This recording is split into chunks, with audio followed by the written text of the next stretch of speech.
from the opponents of the argument, please step forward. The clock will begin to run as soon as you introduce yourself and give us your address and name.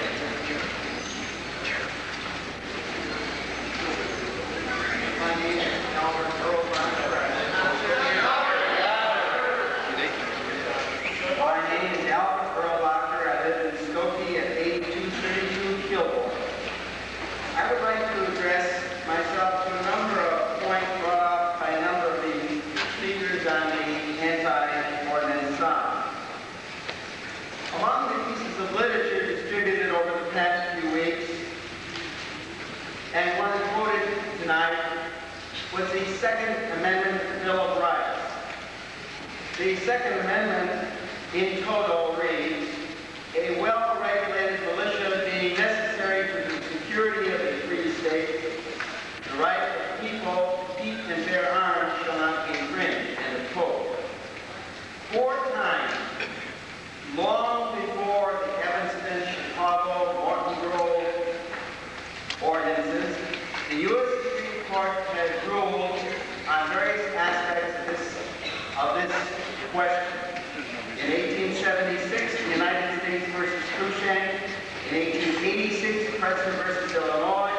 In 1894, Miller versus Texas. And in 1939, U.S. versus Miller. In all of these cases, what seems to come out is that there is no absolute right for individuals to own handguns. That the purpose of the Bill of Rights was a limitation on the powers of the federal government, not upon the power of the state government. Then there is another issue.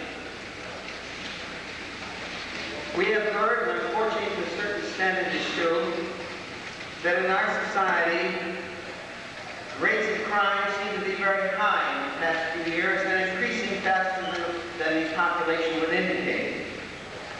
Yet also the Department of the Treasury, the Bureau of Alcohol, Tobacco, and Firearms, reveals to us that since 1958, gun sales have increased every single year but 1 year.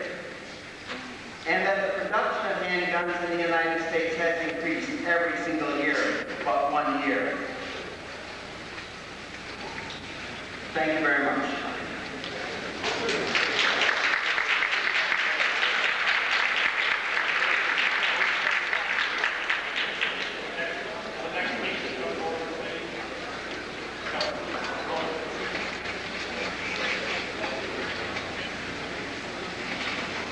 Your Honor, members of the board, and concerned Skokie residents. My name is Anita Malina, and I have lived at 7506 Penndale for the last 22 years. Last week, I heard a rabbi in Los Angeles, an admitted optimist, who stated that 1984, soon approaching, no longer holds the Orwellian threat, because after all the hit uprise has been impossible for Nixon to be forced to resign. And remember the threat of radiation due to the aerosol increasing the ozone layer. A slight adjustment in spray cans and we don't hear of those threats anymore.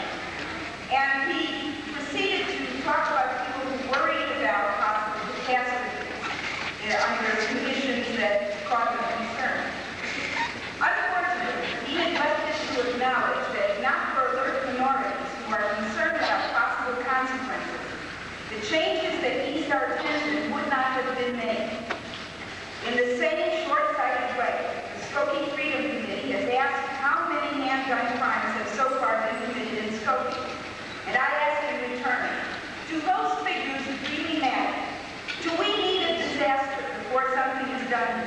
How many deaths must occur in Skokie before we admit that handguns are not merely harmless tools, or maybe created for some other primary purpose, such as the automobiles mentioned, the knives, the medicine, but instruments of death that were made primarily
years.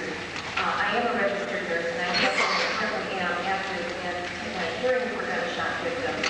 I can tell you, it's really a frightening sight to see a child come in with his face shattered from a gunshot wound. Right after his father's found him and telling him that his older brother has been educated in how to handle a gun. I can also tell you that it's frightening to see a young man coming in on a stretcher after his brains lying on the cart next to him because of the gunshot wound. And also frightening is watching family members as they look at their guilt of the gunshot victim of their own family, and as they stare at each other and accusingly ask over and over again, why did we ever have a gun in this house? Thank you.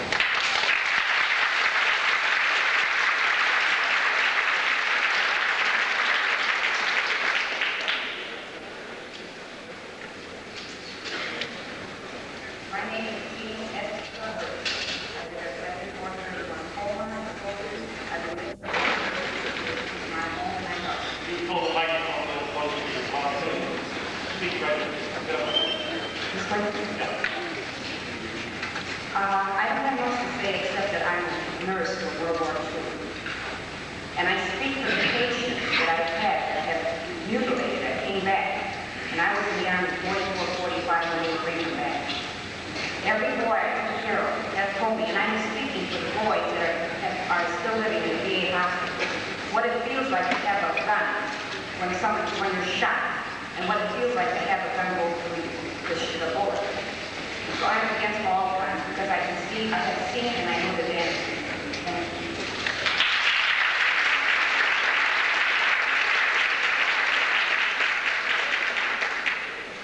My name is Joseph Spiegelmeyer, 4945 Howard Street, Skokie. I just want to say that Mr. Lieberman, when he speaks, he does not tell the truth. Mr. Rubin don't tell the truth. It seems to me that he's a little sore because he's not on the payroll in Skokie anymore. That's one thing. The second thing is the meeting that came about here tonight. Don't blame the mayor. It was the people on the 9-to-1 ratio the last 2 years amended the law for gun control. And not our mayor is not initiated. And under the law, under the Second Amendment, in the last meeting, he could have made it a law, and he gave the other side a chance to end it. So don't tell any lies anymore.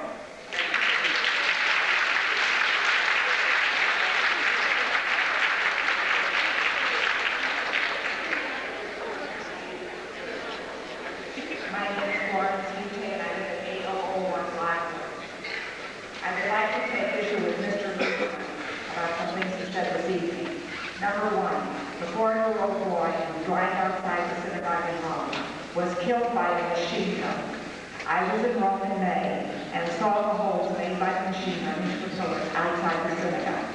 In Paris, the Jews who were killed by a bomb. The synagogue in Connecticut was burned, and there was investigation underway because of the fact that the sacred colors were burned. I would also like to take issue with him in regards to some statements he made about the Martin Road Amendment. In Martin Road, you do not have to turn in your handgun. You may sell or store guns outside the village. Therefore, that is the reason that only 17 guns have been turned in.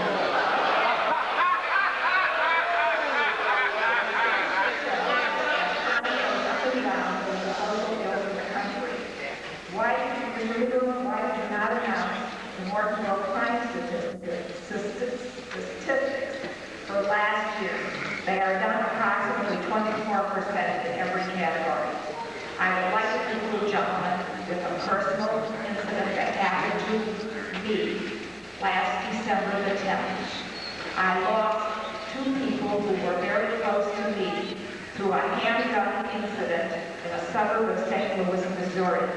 A young gentleman, 26 years old, who was killed along with his wife, was an avid hunter and who knew the proper use of guns because he had them under lock and key in his home. This did not stop the fact that he was gunned down in a suburb shopping center by two gentlemen who had a Saturday night special. The end result is that there is a 4-year-old child who will now be raised without benefit of a mother and father. Thank you.